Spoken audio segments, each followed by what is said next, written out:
இந்த நாள் அனைவருக்கும் இனிய நாளாகட்டும். இந்த வீடியோவில் கிளைம்பிங் ரோஸ் நர்சரியிலேருந்து வாங்கிட்டு வந்து நம்ம எப்படி அதை ரீபாட்டிங் பண்ணலாம், எப்படி நடலாம், பாட் சைஸ் எப்படி இருக்கணும், மண் கலவை எப்படி இருக்கணும், அதுக்கு சப்போர்ட் எப்படி கொடுக்கணும், எந்த இடத்துல அது நடணுங்கிறத நம்ம பார்க்க போகிறோம்.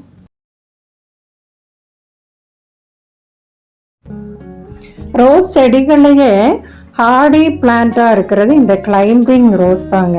இந்த கிளைம்பிங் ரோஸ் பற்றி நான் ஏற்கனவே வீடியோஸ் போட்டிருக்கேன், நீங்கள் பார்த்துட்ருக்கீங்க. இந்த கிளைம்பிங் ரோஸை நர்சரியிலேருந்து நான் வாங்கிட்டு வந்து அதை எந்த இடத்த செலக்ட் பண்ணுறது, எந்த பாட் சைஸை செலக்ட் பண்ணி நட்டேங்கிறத இந்த வீடியோவில் பார்க்கலாம்.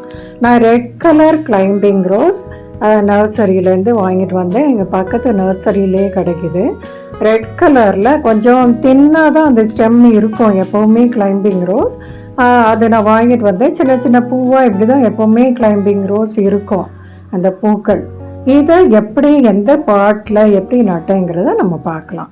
பொதுவாக நம்ம மற்ற ரோஸெல்லாம் நடும்போது அதாவது கிராஜுவலாக தான் தொட்டியோட சைஸை நம்ம கூட்டிகிட்டு இருப்போம். முதல்ல ஓரளவுக்கு காம்பேக்டாக சின்ன தொட்டியில் நட்டுட்டு அதுக்கப்புறம் தான் பெரிய தொட்டிக்கு போவோம். ஆனால் இந்த கிளைம்பிங் ரோஸை நம்ம அதுக்கப்புறம் டிஸ்டர்ப் பண்ணக்கூடாது ஆனதுனால முதல்லையே நம்ம வந்து பெரிய தொட்டியில் தான் நடணும்.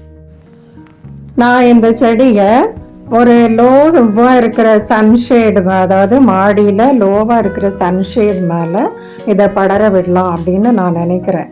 அதுக்கு நம்ம முதல்ல என்ன பண்ணணும்னா, அது டெரஸில் நம்ம வைக்கிறதுனால தரையில் உள்ள சூடு தொட்டியில் படக்கூடாது. அதனால இப்படி கல் வச்சுக்கணும். அது மட்டும் இல்லை, நான் எப்போவுமே பெரிய பெயிண்ட் கண்டெய்னர் தான் யூஸ் பண்ணுறேன். அது நல்ல ஸ்ட்ராங்காகவும் இருக்கும், அதிக வருஷம் வரும்.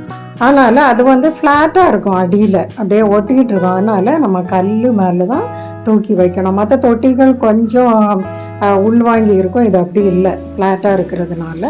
அதில் வந்து நம்ம கண்டிப்பாக சைடில் லோ லெவலில் ஹோல் 1-2 போட்டால் கூட, அதாவது கீழேயே லோவிலேயே சைடில் நம்ம 2-3 ஹோல் போடணும் கண்டிப்பாக. அப்போ தான் தண்ணி வந்து வெளியே போகும்.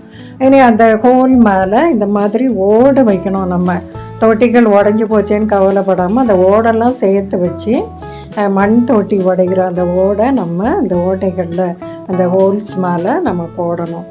இது வந்து ஆக்சுவலாக ஹோல் போடுறது கூட நான்லாம் வந்து பழைய கத்தியை நெருப்பில் சூடு பண்ணி அது நல்லா சூடான உடனே பிளாஸ்டிக் ஆனாலும் அதை வச்சு ஓட்டை போடுவேன். நமக்கு ட்ரில்லிங் மிஷின்லாம் தேவையில்லை, அதை ஓட்டை போட்டாலே போதும்.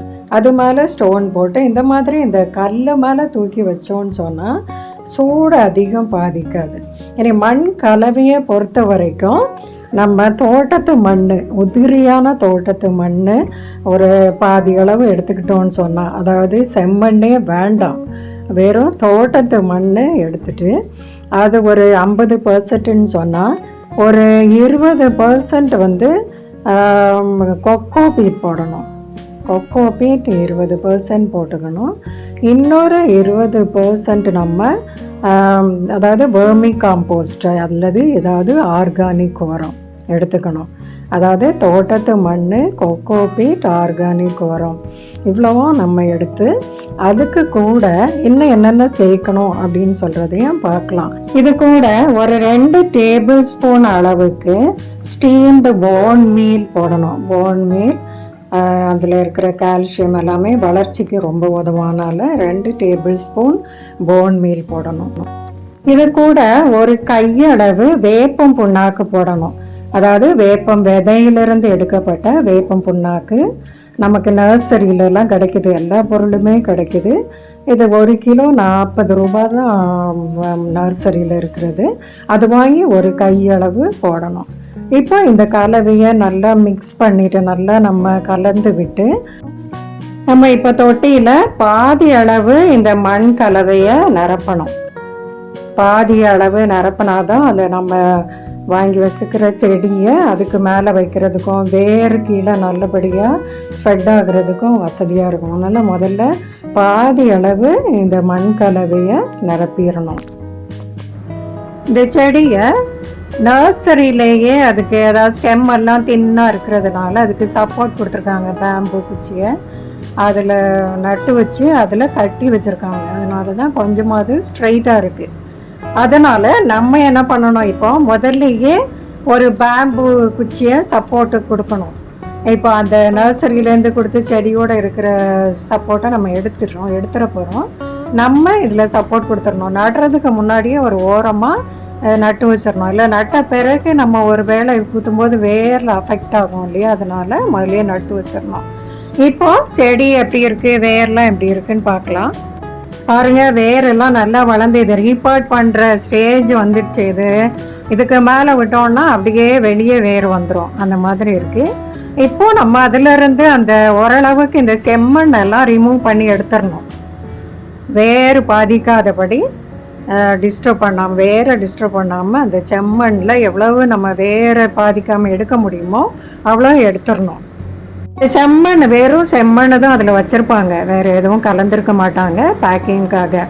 அதனால் நம்ம அதை எடுத்துகிட்டு இப்போ நம்ம லூஸ் சாயிலாக நல்ல உதிரியான சாயில் நம்ம ரெடி பண்ணி வச்சுருக்கிறோமே, அது மேலே வச்சு நடும்போது வேறு ஈஸியாக நல்லா வளர ஆரம்பிச்சிரும். இப்படி பாதியளவு மண்ணுக்கு மேலே வச்சுட்டு நம்ம மீதி இருக்கிற மிக்ஸ் பண்ணி வச்சுருக்கோமே மண் கலவை, அதை எல்லாத்தையும் போட்டு ஓரளவுக்கு தொட்டி முழு தொட்டியோட கொஞ்சம் கம்மியாக இருக்கிற அளவுக்கு மண் போட்டு நிரப்பிடணும். இதில் நம்ம கவனிக்க வேண்டியது என்னென்னா, சைட் போர்ஷன் தண்ணி ஊற்றும் போது இறங்காமல் இருக்க சைட்லலாம் நல்லா நம்ம அந்த மண்ணை போட்டு நல்லா ப்ரெஸ் பண்ணி விடணும். பாருங்கள், இந்த மாதிரி நல்லா ப்ரெஸ் பண்ணி விடணும். இப்போ நம்ம நிறைய மண் போட்டிருக்கோம், பெரிய தொட்டியில் மேலே வரைக்கும் மண் போட்டிருக்கோம். இப்போ நல்லா இப்படி அமுக்கி விட்டுட்டோம்னா நம்ம தண்ணி ஊற்றும் போது இறங்காது சைடில் இருக்கிற மண்ணை. இப்போ முதல்ல நம்ம நிறைய ஃபுல்லாக தண்ணி ஊற்றி அதை ஹோல் வழியாக வருதான்னு பார்க்கலாம். நம்ம இதை அதாவது கிளைம்பிங் ரோஸ் ஆனதுனால அது நல்ல பெருசாக வளர்ந்துடும். அதனால் அதை டிஸ்டர்ப் பண்ணாமல் மண்ணை மட்டும் நம்ம தொட்டியில் மேலோட்டமாக ஒரு 2-3 வருஷம் ஆன உடனே கொஞ்சம் மண்ணை மட்டும் எடுத்துட்டு அதில் நம்ம வேறு புது மண்ணையும் உரமும் நிரப்பலாம். இப்போ இந்த மாதிரி நம்மளே கயிறு கட்டி மேலே, இப்போ நான் சன்ஷேடுக்கு அந்த கயிறு கட்டி மேலே கொண்டு போகிறேன். ஏன்னா இந்த கொடி ரோஸ் இந்த தின் ஸ்டெம்மாக இருக்குமே தவிர அதை பிடிச்சிட்டெல்லாம் வளராது. ஸ்ப்ரிங் மாதிரி பத்தி பிடிச்சிட்டோ வளராது. நம்ம தான் ட்ரெயினப் பண்ணி எங்கே படர விடணுமோ அங்கே கொண்டு போகணும். இப்போ நம்ம மேலே சன்ஷேட் மேலே கொண்டு போயிட்டோம்னா அது மேலே நல்லா படர்ந்து வளரும். அதே மாதிரி நீங்கள் எங்கே காம்பவுண்ட் வால் மேலே எங்கே நீங்கள் படர விடணும்னு நினைக்கிறீங்களோ அங்கே அந்த மாதிரி ஸ்டெம்மு குச்சி சப்போர்ட்லாம் கொடுத்து மேலே கயிறு ஏதாவது கட்டி தான் கொண்டு போய் அதை ட்ரெயினாக பண்ணோம். ஃபஸ்ட்டு நம்ம உரம் போட்ட பிறகு இதுக்கு அப்புறம் ஒரு 1.5 months கழித்து அடுத்த ஃபர்டிலைசர் கொடுத்தா போதும். பெஸ்டிசைடு ஒரு 1 month ஆன உடனே நம்ம கொடுக்கணும். ஏன்னா நர்சரியில் கொடுத்துருப்பாங்க, 1 month ஆன உடனே பெஸ்டிசைடு கொடுக்கணும். இந்த வீடியோ உங்களுக்கு பிடிச்சிருந்தா லைக் பண்ணுங்கள், ஷேர் பண்ணுங்கள், சப்ஸ்கிரைப் பண்ணுங்கள். தேங்க்ஸ் ஃபார் வாட்சிங்.